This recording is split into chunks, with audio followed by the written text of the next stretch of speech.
Hello, welcome back to my YouTube channel Manoj speaks sport.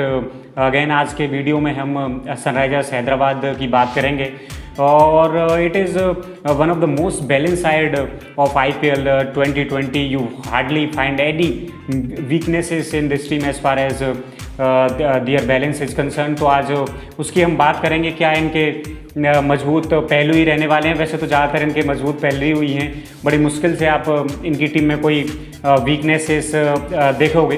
तो पहले अगर हम इनके स्ट्रॉन्ग पॉइंट्स की बात कर लें तो पहले जो स्ट्रॉन्ग पॉइंट है इनका वो है इनके पास डायनेमिक एक टॉप ऑर्डर है, जिसमें डेविड वार्नर हैं, केन विलियमसन, उसके बाद मनीष पांडे हैं। तो ज़बरदस्त इनके पास ये टॉप ऑर्डर नज़र आ रहा है। और इसमें फिर जॉनी बेयरस्टो भी हैं, इनको भी ऐड कर दीजिए तो बहुत ही फायरी और एक डायनामिक टॉप ऑर्डर ये बन जाता है। और सबसे बड़ी बात ये है कि इन तीनों चारों बल्लेबाजों में सबसे खासियत ये है कि जितना बढ़िया ये तेज़ गेंदबाजी को खेलते हैं उतना ही स्पिन को भी ये अच्छा खेलते हैं। डेविड वार्नर के साथ थोड़ी सी समस्या है स्पिन को लेकर, बाकी केन विलियमसन उनके तो कहने ही क्या, उन्होंने तो डेब्यू में 100 किया था अहमदाबाद में 2010 में, जब उन्होंने अपने टेस्ट जीवन की शुरुआत की थी भारत के खिलाफ। मनीष पांडे भी बहुत बढ़िया स्पिन को खेलते हैं, जॉनी बेयरस्टो भी बहुत शानदार तरीके से स्पिन के खिलाफ कदमों का इस्तेमाल करके, एंगल्स को यूज करके बेहतरीन बल्लेबाजी करते हैं। डेविड वार्नर को थोड़ा सा यहाँ पर टेक्निकल एडजस्टमेंट करने की ज़रूरत होगी, क्योंकि ऑस्ट्रेलिया में उनको देखें तो टेस्ट क्रिकेट में लगभग 60 का एवरेज है उनका, लेकिन जैसे ही वो सब कॉन्टिनेंट में आते हैं तो ये एवरेज कुछ 24-25 के आसपास का है उनका। और खासकर उनको जब भी वो भारतीय उपमहाद्वीप में आते हैं तो स्पिन गेंदबाज हैं वो उनको तंग करते हैं, और जब बॉल स्पिन करता है तो कहीं ना कहीं वो एक शंका का बीज उनके मन में बो देता है। तो थोड़ी सी टेक्निकल एडजस्टमेंट उनको करने की ज़रूरत है। वो क्या होंगी, क्योंकि वो जब ऑस्ट्रेलिया में खेलते हैं तो वहाँ पर बहुत ही ट्रू पेस और बाउंस होता है, और उनकी खासियत ये है कि बहुत ही quick hands through the shot उनके जाते हैं और हैंड आई कोऑर्डिनेशन बहुत ही ज़बरदस्त है। तो ऑस्ट्रेलिया में भले ही थोड़ा सा साइडवेज और लेटरल मूवमेंट होता है, लेकिन जो पेस और बाउंस है वो काफ़ी ट्रस्टेबल है। तो आप थ्रू द लाइन शॉट खेल सकते हो वहाँ पर, लेकिन सब कॉन्टिनेंट की ट्रैक्स पर ऐसा आप नहीं कर सकते, खासकर स्पिनर्स के खिलाफ, क्योंकि जब स्लो ट्रैक्स होते हैं तो फिर बहुत मुश्किल है शॉट को खेलना। और जब वो सब कॉन्टिनेंट में आते हैं तो स्पिनर्स के खिलाफ वो शॉट खेलने के लिए टेम्पटेड हो जाते हैं और गेंद की लाइन के साथ चले जाते हैं, तो कई बार वो शरीर से दूर शॉट खेलते हैं। तो इस दौरान या तो बॉल हवा में अपेस रहता है या फिर वो लीवरेज शॉट में वो जनरेट नहीं कर पाते, जिसके लिए वो जाने जाते हैं। और जब वो दूर से शॉट खेलते हैं तो बैट और पैड में गैप भी रह जाता है, जिसकी वजह से हमने बहुत बार उनको LBW और बोल्ड होते हुए सब कॉन्टिनेंट के ट्रैक्स पर देखा है। तो ये चीज़ है थोड़ी सी डेविड वार्नर को तंग कर सकती है। वैसे बहुत ही ज़बरदस्त बैट्समैन है, IPL हिस्ट्री के वन ऑफ द सक्सेसफुल वो बैट्समैन रहे हैं, लेकिन इस दफ़ा ये UAE में टूर्नामेंट है तो थोड़ी सी स्लो विकेट्स वहाँ पर ज़्यादा हैं, तो थोड़ा सा एक्स्ट्रा एहतियात उनको बरतना पड़ेगा, क्योंकि भारत में फिर भी थोड़ी सी विकेट्स उस प्रकार की प्रिपेयर नहीं की जाती हैं IPL सीजन के लिए कि उसमें बहुत ज़्यादा वाइड हो।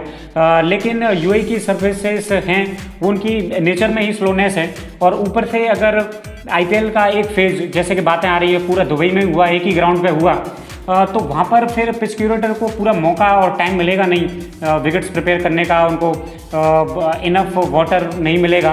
और जब टाइम विकेट को प्रिपेयर करने के लिए नहीं मिलेगा तो विकेट्स वैसे और भी ज़्यादा ड्राई और स्लो होते चले जाएंगे और भी वो डिटेरिएट होते चले जाएंगे। तो ये चीज़ है जो डेविड वार्नर को थोड़ा सा ध्यान रखने की ज़रूरत है, और इस लिहाज से उन्हें अपनी बल्लेबाजी में रणनीति को बदलना होगा। फिर अगर इनकी दूसरी जो स्ट्रॉन्ग पॉइंट है उसकी बात करें तो इनके पास एक कंप्लीट बॉलिंग अटैक नज़र आ रहा है। न सिर्फ तेज़ गेंदबाजी इनकी मजबूत है, बल्कि स्पिन गेंदबाजी क्या ही लाजवाब है, क्या ही कहने इसके। तेज़ गेंदबाजी में बहुत ही बेहतरीन मिक्सअप है अनुभव और यूथ यंगस्टर्स का। अनुभवी गेंदबाजों की बात करें तो भुवनेश्वर कुमार हैं, बिल स्टैनलेक हैं, संदीप शर्मा हैं, सिद्धार्थ कौल ज़बरदस्त हैं। फिर इनके साथ बहुत ही बेहतरीन यंग मिक्सअप है, जिसमें बासिल थम्पी हैं, T नटराजन हैं, खलील अहमद हैं। तो शानदार इनके पास पेस अटैक है, और जितना अच्छा पेस अटैक इनके पास है उतना ही स्पिनर्स भी इनके पास ज़बरदस्त हैं, जिसमें अफगानिस्तान के ड्यू मोहम्मद नबी और राशिद खान हैं। फिर इसमें शहबाज नदीम हैं, फिर यंग अंडर 19 के अभिषेक शर्मा भी हैं, इसमें संदीप बयान का भी हैं, ये भी स्पिन गेंदबाजी करते हैं, संजय यादव हैं। तो ये बहुत सारे इनके पास स्पिनिंग ऑप्शन इस टीम में नज़र आ रहे हैं। तो एक बहुत ही बैलेंस और एक आइडियल जिसको कह सकते हो आप T20 के लिहाज से, वो एक पैकेज और मिक्सअप नज़र आ रहा है। जहाँ तक SRH की गेंदबाजी का सवाल है, फैबियन एलन भी हैं वेस्ट इंडीज़ के, वो भी थोड़ी बहुत स्पिन गेंदबाजी कर लेते हैं, तो इनके पास इनफ ऑप्शंस हैं, बहुत ही ज़्यादा रिसोर्सेस हैं, तो कप्तान को डेफिनेटली ये चीज़ बहुत ही लग्जरी प्रोवाइड करेगी।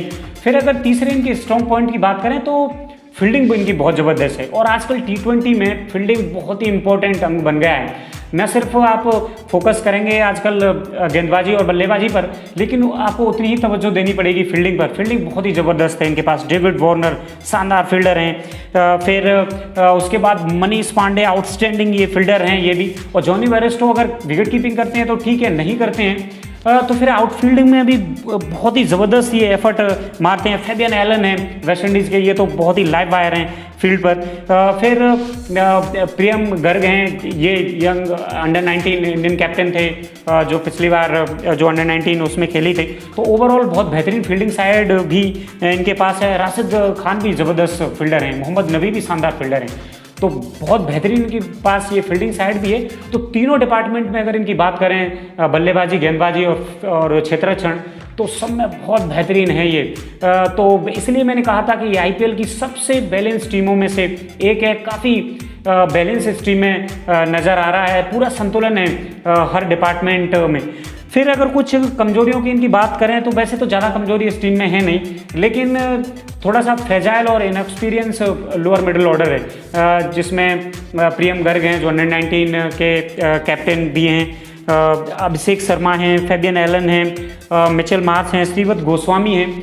थोड़ा सा इनका इनएक्सपीरियंस लोअर मिडिल ऑर्डर है, तो ये थोड़ी सी इनके पास आप मान सकते हो कि ये कमज़ोर पहलू है।